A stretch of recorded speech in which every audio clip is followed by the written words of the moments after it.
All right, so this is the video where I'm gonna show you how to bring your image into Photoshop so you can start painting it. So I'm gonna show you a couple things. One, how to bring it into Photoshop. Two, how to open up a file in Photoshop. And then three, how to select parts. Oh, and there's a fourth part, and actually how to paint. So this is what you're gonna do. First, you got Illustrator open. You wanna select your artwork. So you're gonna basically grab the selection tool, which is the top tool in your toolbox or your tool palette, and you're going to select all the letters. So you see that they're all selected, they're all 3D, they're ready to go. You're going to do Command C, which is the way you copy.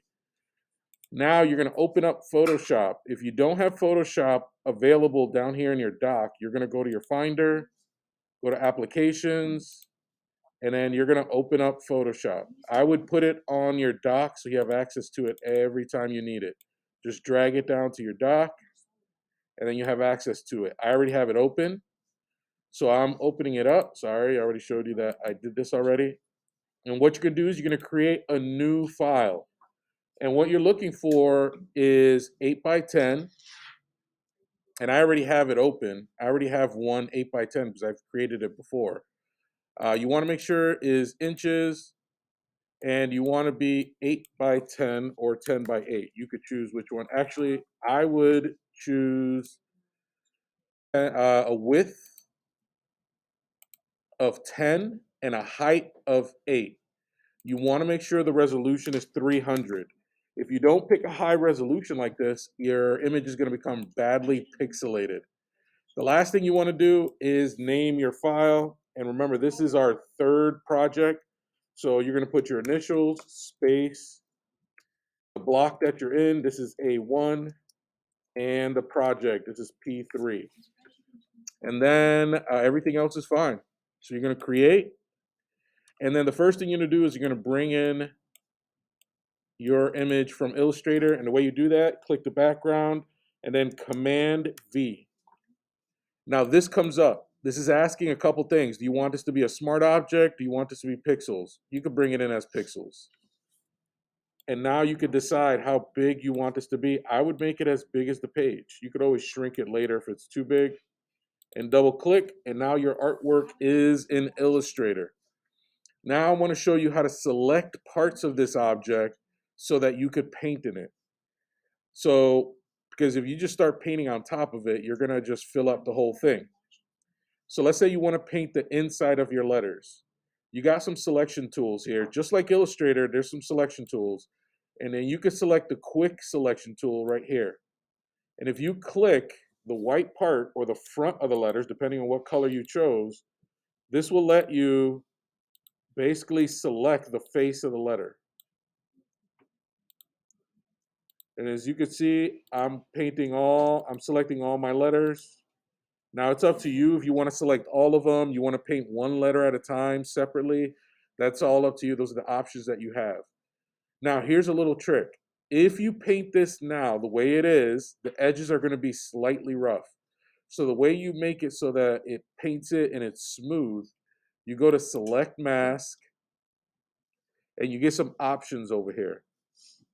One is smooth. You get to actually smooth the edges of your selection. The other one is feather. You don't want to do that. That softens your edges. I mean, unless you really want that. And then the other one is to shift edge. I would always shift your edge at least 2%. Press OK. Now it's going to be smoother. They're going to it's not going to be as pixelated. Now, the next thing to do is to grab your paintbrush and select the color. So I'm going to pick orange.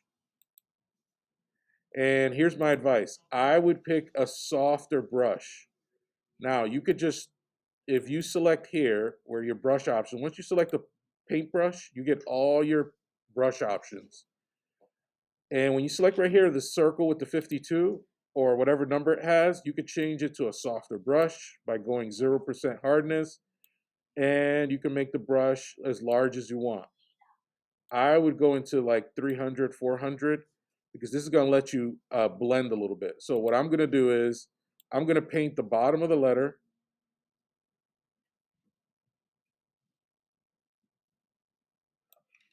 And then I'm going to change the color. let's say a yellow color. This is analogous color. What that means is it's a neighbor color on the color wheel. And now I could paint the top of my letters. Now, if you want a softer gradation, meaning it goes from orange to yellow smoother, you could just take down the opacity. I would take it down to about 15, go back and grab your orange or whatever color you're using, and then you slowly paint the orange across. What that's going to do is create a gradation basically. Now, you don't have to do this. You don't have to like do a gradation if you don't want to. You could pretty much do whatever you want.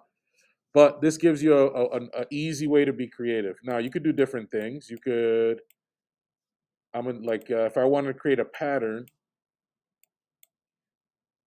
in the letters, traditional to more like graffiti style, I can take this and let's say use a darker blue.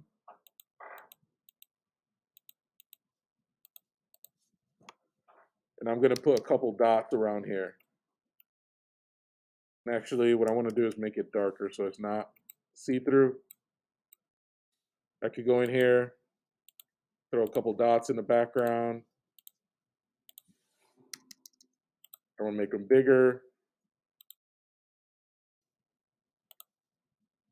Add a couple polka dots.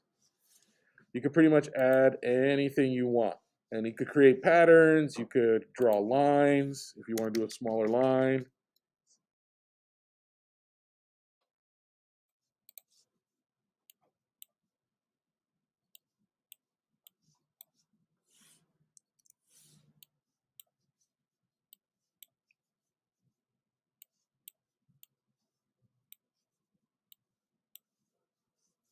Kind of get creative with it, play with it, do different things. Now, the other thing you could do, if you press Command J, it will separate the front from the back of the letters. The other thing you could do is, just like the selection tool that you used earlier, you can use the magic wand. If you click one blue area, you could design each letter separately. You hold shift, you could click multiple areas. Now, if you want all the blue areas selected because you want to change their color, you could go up to select, and there's a part where it says select similar, and it will select all the blue areas or all the sides. Now you could paint all the sides a different color if you want. Just remember the trick, select the mask and smooth out your edges. You could bring it all the way up to 40 or 46 and it'll smooth out your edges. And now you could paint those a different color if you want. Let's say I want to change this to a darker blue.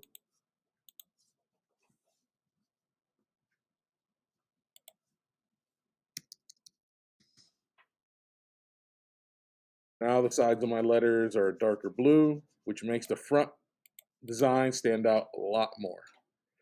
And the last thing I would tell you is you can paint on the background.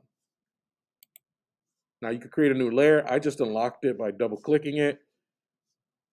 Just remember you use the brush and you click the brush. If you click this little folder with the brushes on it, you get all kinds of brushes. And there might be one in here that's kind of like a splatter brush. But if you pick a layer that's below, you can add this to the background. I'll probably pick a different color to make it look better. But just want to show you guys to be creative, take chances. That's it. Maybe I'll put a little bit of this. Maybe I'll mix the colors up. All right, so that's how you paint in here. This is how you you gotta play around with it to get better at it. But there's also little details that you could little details you could add to this to make it even better. I'll show you a more an advanced version, how to add more 3D effects to this another time.